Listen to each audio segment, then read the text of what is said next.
Bienvenidas y bienvenidos al informativo EDSEM. Soy vuestro anfitrión y este es el espacio de divulgación científica de la Academia EDSEM. Hola a todos. Hoy tenemos, la verdad, una historia sorprendente. Vamos a conectar investigación educativa, muy actual, con una figura histórica clave para nosotros en la Academia. Maimónides. Exacto. Es fascinante ver cómo encaja todo. Vamos a explorar cómo una regla, una interpretación que propuso este sabio allá por el siglo XII, se ha convertido, casi sin querer, ¿no?, en una herramienta súper útil. Sí, para estudiar un debate que sigue muy vivo en educación. ¿Importa realmente el tamaño de las clases? ¿Cuánto? Justo. Nos basamos en un estudio de Joshua Angrist y Victor Lavie, gente muy reconocida, publicado en The Quarterly Journal of Economics. Nuestra idea hoy es, desentrañar cómo esta directriz tan antigua nos da una visión diferente del rendimiento escolar hoy en día. A ver qué sale de aquí. Pues mira, todo empieza con Maimónides interpretando el Talmud. Él se planteó cuál sería el tamaño ideal o máximo para una clase Ajá. y propuso un tope: 40 alumnos por maestro. Ni uno más con un solo profesor. 40, un número redondo. Sí. Y si la clase era más pequeña, entre 25 y 40, Maimónides decía que hacía falta un asistente. Ah, o sea, ya preveía apoyo. Eso es. Y si se pasaba de 40, entonces directamente 2 maestros. Era bastante estricto, ¿eh? Hombre, sí. Más que el propio Talmud, de hecho, que permitía hasta 49 alumnos. Maimónides bajó el listón. Y aquí es donde la cosa se pone, muy interesante. Resulta que esta regla, la de Maimónides, la del tope de 40, Sí. se adoptó oficialmente en las escuelas públicas de Israel en 1969, para decidir cómo dividir a los alumnos en clases. Tal cual. Una norma medieval, pero aplicada a la gestión escolar del siglo XX. Y sigue teniendo efectos. Increíble. Y claro, esta aplicación administrativa, que se hace de forma bastante sistemática, pues crea una situación casi experimental, lo que los investigadores llaman una discontinuidad. A ver, explica eso un poco más. Discontinuidad. Sí, mira, imagínate una escuela. Llegan las matrículas para un curso. Pongamos cuarto grado. Si tienen 40 niños justos, Una clase. una clase de 40. Pero, ¿qué pasa si se matricula el niño número 41? Pues, según la regla. La regla obliga a partir el grupo. De repente tienes 2 clases. Ostras, claro. Y serían 2 clases de 20 y pico alumnos cada una. Exacto, una media de 20,5 alumnos. Pasas de 40 a 20,5 de golpe, solo por un alumno más. Es un salto brutal. Justo en ese umbral, en 40. Y luego pasa lo mismo en 80, claro, y así sucesivamente. Se produce una caída muy brusca en el tamaño medio de la clase. Vale, entiendo. Es una diferencia administrativa mínima, ¿no? Un alumno más o menos en la matrícula total. Pero con una consecuencia enorme para la organización del aula. Y eso, para los investigadores, es oro, porque permite comparar aulas que están justo por encima y por debajo de ese umbral de 40. Precisamente. Y la diferencia en tamaño no se debe a que los profes decidan hacer clases pequeñas para refuerzo, ni al nivel socioeconómico, ni a nada de eso. No. Se debe a esta regla, un poco arbitraria si quieres, basada en el número total. Pura administración. Vale. Y lo potente de esto es que permite aislar el efecto causal del tamaño de la clase.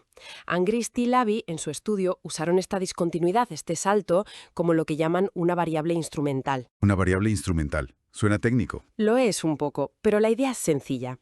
Usan la regla como una especie de palanca externa, ¿sabes?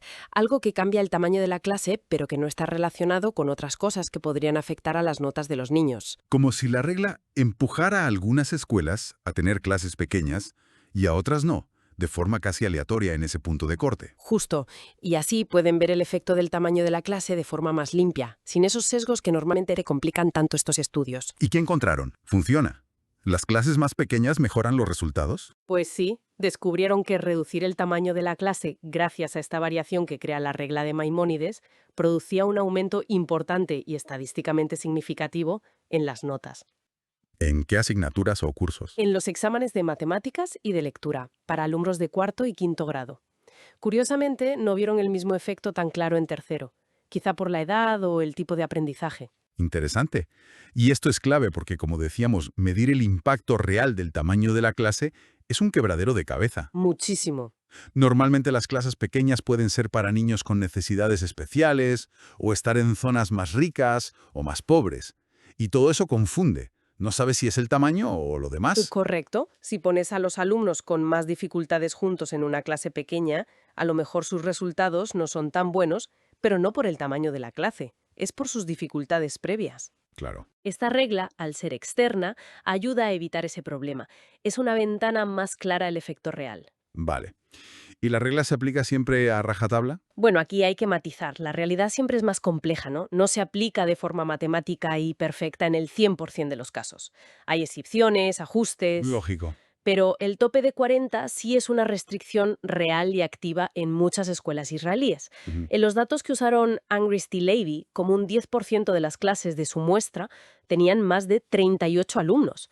O sea, estaban cerca del límite o justo en él. Indica que el tope funciona. ¿Qué está ahí? Sí, y la regla explicaba una parte importante de por qué el tamaño de las clases variaba tanto entre unas escuelas y otras.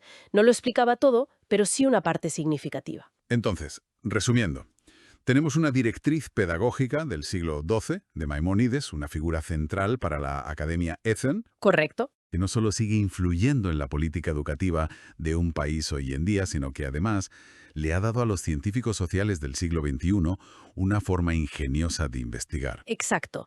Una metodología para atacar una pregunta educativa súper importante y difícil de responder. Es una historia fantástica, la verdad. Y si lo vemos con perspectiva, es un ejemplo genial de cómo a veces las normativas históricas o decisiones administrativas que se toman por motivos prácticos, O incluso por tradición, ¿no? claro, pueden tener consecuencias totalmente inesperadas y a la vez pueden abrir puertas para la investigación que no imaginábamos. Ayudan a superar obstáculos metodológicos que de otra forma serían, pues, muy difíciles de saltar. Fascinante. Y esto nos deja pensando, ¿no? Una reflexión final. A ver, ¿Qué otras reglas antiguas o principios históricos que damos por sentados, o incluso peculiaridades de la burocracia, podrían estar influyendo silenciosamente en cómo funcionan las cosas hoy? buena pregunta. En la educación, en la sociedad, en la economía.